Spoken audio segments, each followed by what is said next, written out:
Hi guys, today's lesson is going to be on combining like terms. So I'm going to pull up my screen.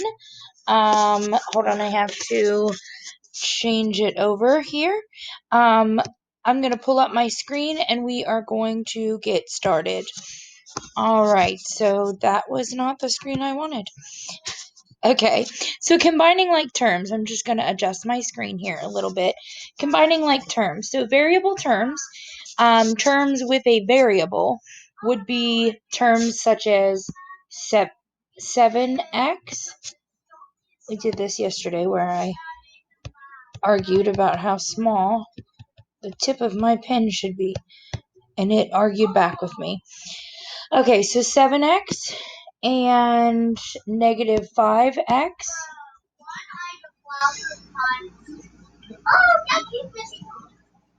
Negative.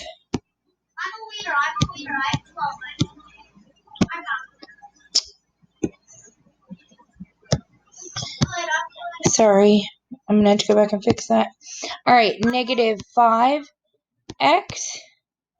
as well as 4x.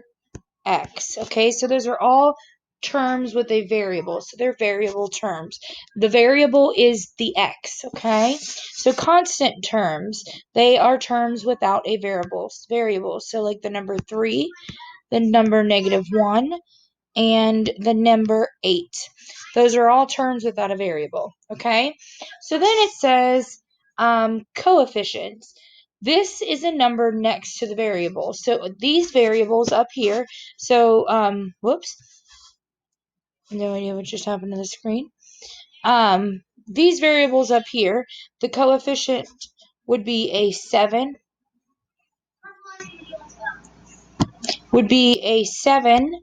on the first term, a -5 on the second term, and a 4 on the last term.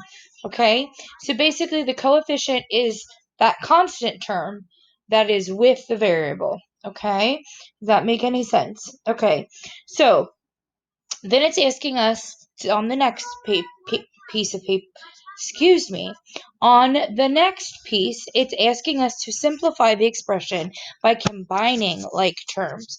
So let's look at combining these terms, okay?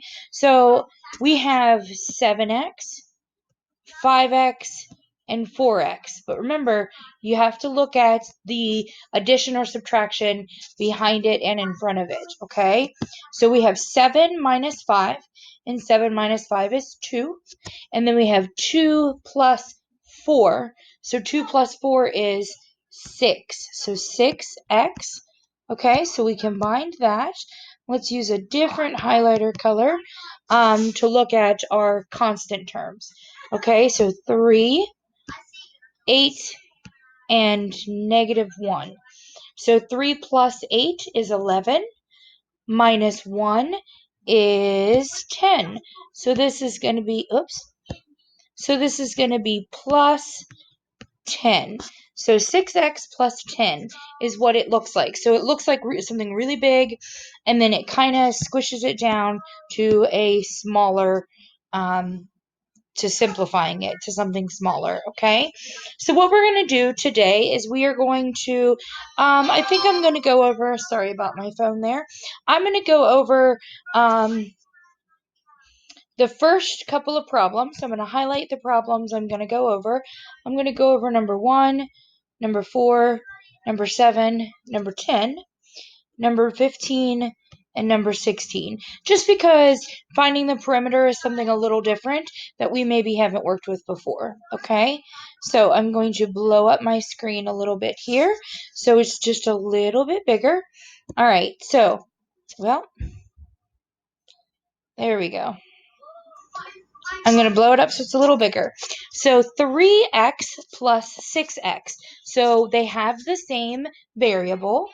All right, so then we're just going to add the coefficients, the number. So 3 plus 6 is 9. So this is 9x. Okay? All right, so we only have one. Sorry about that. We only have. This thing's being crazy with me tonight. We only have one x here. So we know it's going to be a negative 6x because the negative sign is in front of the x. So negative 6x, but negative 6x what? So 9 plus 5. 9 plus 5 is 14. So 6x plus 14. Do you see where I'm getting that from? Okay, so here we have, not only do we have the coefficient and the variable, but our variable is squared. So we have to look at that, and we can combine two x's that are squared together. Okay, so we are going to look at the coefficients in this. Okay, so 5 plus 7 is 12. So this would be 12x squared. Okay, that little squiggly is a square root of 2. All right, so then let's look at this. Gets a little harder the farther down the page we go, and that's why I wanted to do one from each row here.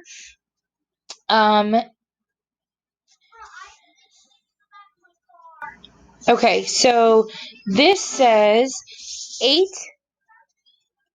to the third minus 7x to the third plus 16x to the third. So are all of our variables to the third? Yes, so we can just add them together. So what's 7 or 8 minus 7? 8 minus 7 is 1. Very good. 1 plus 16 is 17. So 17x cubed. Okay, and actually, let's go ahead and do 13 while we're at it. That way you guys feel a little more comfortable doing 14. Because I know it has two different variables in it, and then it has a double variable in it. Okay, so you'll feel a little more confident doing 12 as well. Okay, all right, so let's look at our variables that are the same. Is a squared and b squared the same? No, they're two different variables. A and B are different variables.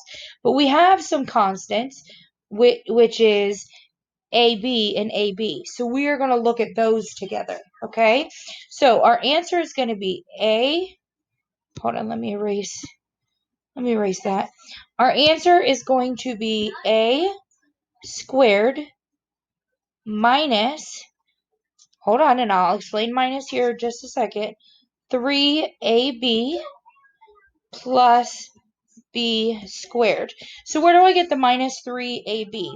So 7 minus 10 is negative 3. So we're subtracting negative 3ab's. Okay? Does that make sense? All right, so let's go down and we're going to do the perimeter of, actually we're not going to, yeah, we're going to do the perimeter of both of these, okay?